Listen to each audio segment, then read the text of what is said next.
आम्ही कसं वाटतंय आमच्यासारखे भाग्यवान आम्हीच.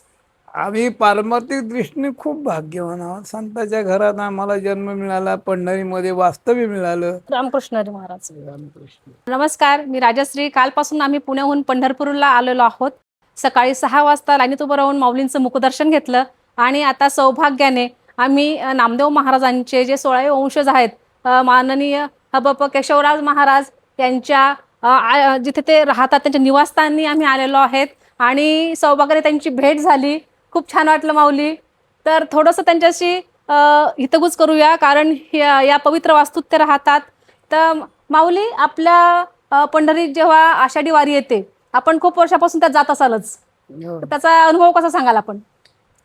अनुभव म्हणजे काय, आमची या ठिकाणी नामदेव महाराजांची वतन आमुची मिरास पंढरी या शब्दाप्रमाणे नामदेव महाराज हे पंढरपूरचे वतनदार आहेत. त्यांचा जन्मच पंढरपुरातला आहे. नामदेव महाराजांचा जन्म पंढरपुरातला आहे. दामूशेट्टी गोणाबाई यांचा जन्म नरशी ब्राह्मणीचा, तिथं नामदेव नरसिंहत झाली.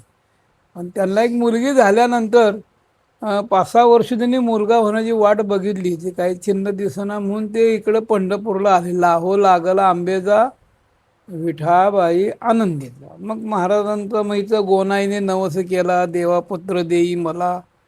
मग अधिष्ठान पंढरपूर याप्रमाणे महाराजांचा जन्म पंढरपुरातला असल्यामुळे ते वतनदार आहेत. आणि वतनदार या नात्याने आम्ही सर्व संतांना आषाढीच्या वेळेला जे काही पालख्या येतात यात्रेसाठी म्हणून, त्यात प्रमुख मानाच्या पालख्या म्हणजे सांगितल्या जातात. निवृत्ती ज्ञानदेव, सोपान मुक्ताबाई, एकनाथ, नामदेव, तुकाराम, हे 7 पालख्या आता या 2-3 वर्षांमध्ये अधिकृत पुन्हा 2-3 पालखी त्याच्यामध्ये समाविष्ट करून 10 मानाच्या पालख्या केलेल्या आहेत.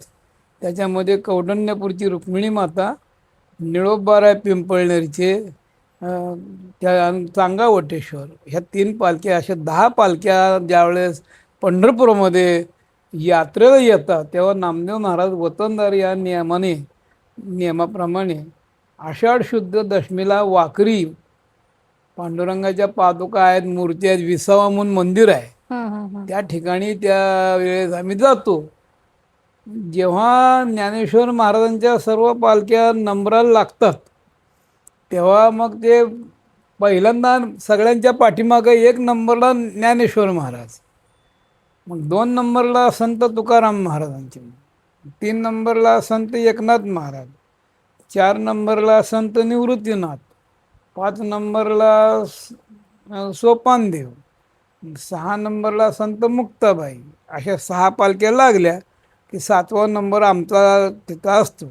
वरनं 6 पालख्या चालत आल्यानंतर आम्हाला ज्या वेळेस ज्ञानेश्वर महाराजची जबाबदारी येऊन सांगतात की महाराज आता आपण चालावं, त्यावेळेस ते त्यांच्याकडे जबाबदारी असते मागवून पालख्या आलेल्या नंबर हे ते पाहणं करणं. आणि मग त्यांच्या आदेशाने आम्ही महाराजांना घेऊन पंढरपुरात येतो. हा आषाढीचा आमचा कार्यक्रम आहे. त्याच्याशिवाय कार्तिक शुद्ध एकादशीला ज्ञानेश्वर महाराज शके 1215ला वारीला आल्यावर म्हणजे मला समाधी पाहिजे. देवाने सांगितलं इथं नाही, मग आळंदीला. ठीक आहे म्हणले. मग त्यावेळेस कार्तिक शुद्ध एकादशी पंढरी यात्रा होईल सरशी, दुसरी कृष्ण पक्ष निर्धारेसी तुझं ज्ञानासी दुधली असे. याप्रमाणे ज्ञानेश्वर महाराजांचा सोहळा नामदेवराय, पांडुरंग परमात्मा अधिक सर्व संत, पुंडलिकराय वगैरे त्या काळात असणारे सगळे संतांनी केलेला 1215मध्ये. आणि त्याचे मुख्य मानकरी नामदेवराय आजही. म्हणून त्या सोहळ्याला नामदेवरायाची पालखी पंढरपुरातून कार्तिक शुद्ध पौर्णिमेला दुपारी 12 वाजता निघते. ते कार्तिक वद्य अष्टमीला आळंदीला पोहोचते. त्यावेळेस मात्र आमचा जाताना 8-9 दिवसाचा प्रवास, येताना 8 दिवसाचा 9 दिवसाचा प्रवास. मध्यंतरी मुख्य कार्यक्रम ज्ञानेश्वर महाराज समाधी सोहळ्याचं वर्णनपर कीर्तन, एकादशीला पालखीबरोबर पालखी ज्ञानवरायच्या बरोबर, अशा पद्धतीने हा सोहळा होतो. आमच्या घराण्यामध्ये चालत आलेला आहे.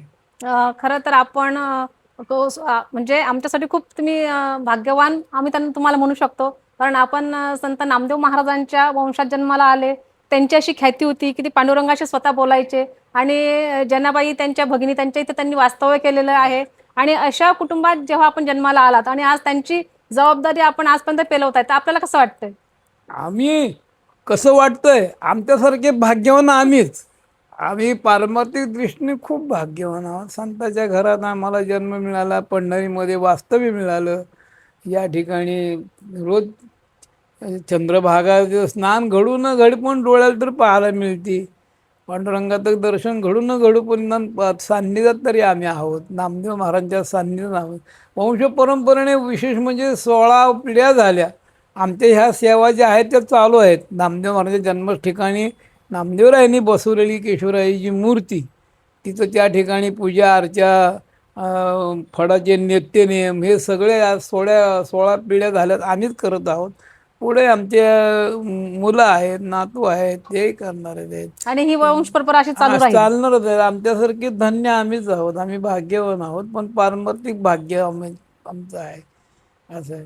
अगदी अगदी. म्हणजे आपण जो वारीचा सोहळा आहे तो याची देही याचा डोळा बघावं ते तर आम्ही बघितलाच, पण आपली ही भेट झाली, आपल्याशी सुसंवाद साधण्याचा आमचा जो प्रयत्न होता तो आज यशस्वी झालेला आहे आणि खूप आम्हाला समाधान वाटतंय. हा हा रामकृष्ण हरी माऊली. रामकृष्ण.